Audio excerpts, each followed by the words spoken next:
This essay example, as well as thousands of others, is available in text format on our website for free and without registration. Simply Google Ivy Panda Free Essays. Hamlet's Renaissance culture conflict. Shakespeare has been credited for being a Renaissance writer and has continuously been referred to as an Elizabethan playwright. In most of his work, Shakespeare has included the act of Renaissance, with Hamlet being no exception. In Hamlet, Renaissance was introduced to the readers mainly through the way Hamlet contemplates death. Hamlet's character is seen to be strongly associated with Renaissance ideals and not with medieval times, as one could think. Typically, the Renaissance is considered as being the time during which learning and culture are reborn. This period is mostly associated with the European historical period in the Middle Ages between the 14th century and the 17th century. This has been passed on to the modern literature work, with the Renaissance period going through a resurgence of philosophies that were characteristic of the ancient Greeks. This led to new interests being renewed in the classical work of arts. Most artists were compelled to go back in history and explore the work that had been done during the classical age, putting more emphasis on the form of human beings and the ancient mythology's portrayal. The philosophical movement that relates to Hamlet is the Humanism Renaissance. This Renaissance focused on the man's position in nature, putting him at the center. Nature. Renaissance culture in Hamlet. In Hamlet, Shakespeare makes use of the Renaissance in a way that moves away from the beliefs accepted by the Christians' afterlife. The Christians believe that it is one's decision as to whether to end up in hell or heaven after death. During the Renaissance, death remained one of the main fears because of its widely uncertain and uncharted destination, and not because of its godly vengeance. The death of Hamlet as the play ends indicates that, though he was the definite answer to all the questions before him as he faced death, he was not in any position to give any assurance about his fate to the audience. In the play, Hamlet has reflected Renaissance ideals in several other ways, but still, the concept of death remained predominant. This was seen in several scenes when he was always lurking below the surface. His actions while still in the world were the beginning of his fate after his death. Concerning nature, Hamlet considered himself privileged regarding other animals. This is seen when, after murdering Polonius and doing away with his body, Hamlet cryptically tells Claudius of the nature of the matter, making the living and the dead. Hamlet can be considered as being deracinated from his own life. That puts him in a comfortable position to address severe mental issues on his own. This reflects the historical belief that a tragedy was the most excellent way of punishing sins committed by an individual. The graveyard scene is also a clear reflection of Renaissance in the play. During Hamlet's monologue at Ophelia's funeral, the remains of the clown led Hamlet to engage in discussion with Horatio on the nature of death. He held his skull in his hands as he reflected how well he knew him. In the same position, he goes further to reflect on the contrast between the living and the dead. According to the summary, he contrasts the way he knew Yorick and the bones that remained of him. The scene of Yorick's skull in Hamlet's hands was so dramatic that it has, since then, remained a cultural icon. The words helmet used in this scene were symbolic, reflecting the themes of mortality and death, guiding the tragedy that took place. The way Hamlet reacted to scenes of death is an indication of rebirth in his character. The audience was left surprised by the way Hamlet reacted to the remains left by Yorick after his death. Most had regarded Hamlet as being a rational character. However, this was not the case when he looked at the remains of his friend and appeared to be feeling a physical sensation. The prince is nauseated when he thinks about the jester who had passed on. This is seen when he talks to Horatio, telling him that my gorge rims at it. This was a real reflection of the way the character of Hamlet had significantly changed. At the beginning of the play, Hamlet had the chance to kill Claudius, but he did not do this because of his belief in the afterlife blissfulness for his rival. Hamlet's attitude to death.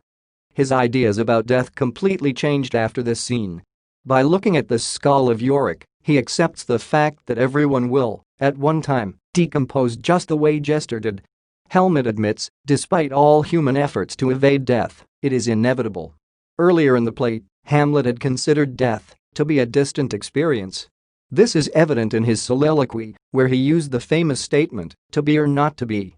After his interaction with death, Hamlet changes his perspective on spiritual regeneration. This revelation contributed to the plot development of the play as it gave way to the play to develop into more scenes. Hamlet had developed a new and complete understanding of what death entails. Hamlet is more than ready to face death and commit murder out of his belief. Speeches have been included in most of the scenes and have echoed the common themes during old times. Events described by Hamlet mostly feature a representation of the current times embraced mainly by the youth.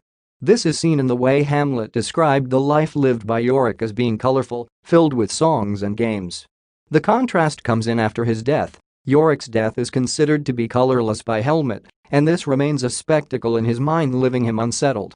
These elements are conflicting, and that has been used by Shakespeare in Hamlet to bring out Renaissance as a popular motif of artists.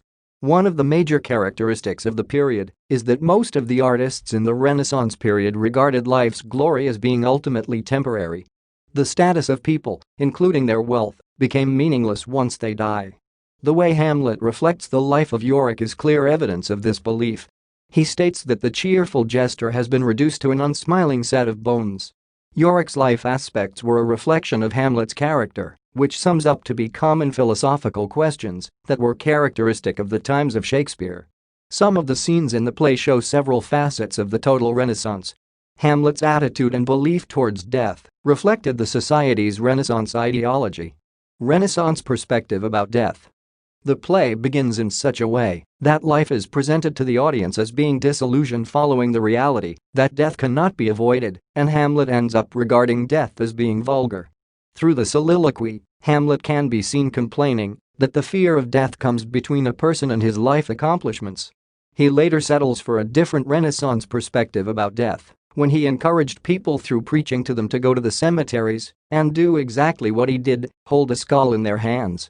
Shakespeare explicitly gives this line to Hamlet to show that he had finally accepted the mortality reality. This helped him to go over the mortality fears of life's renaissance and not its preparation. It is during the same period that valuable things can be accomplished and passed on to the time in the future, thus giving people a chance to continue living through fame. Thus eventually, Hamlet comes to terms with the idea of death, and after Ophelia's death, he manages to move on with life and comes up with ways of achieving his purpose in the world. By the time Claudius dies, Hamlet is used to death, and he even makes fun out of it, even though he is fully aware that he was risking his own life. He also goes ahead to accept the reality that the way and time one dies is God to decide. He, however, remains concerned with two main things: the state's welfare and his own name and future. Conclusion. The play, in general, assists in demonstrating the society's ideology of the Renaissance, with Italy taken as the country of reference. Through Hamlet, Renaissance assumes a three-dimensional human face.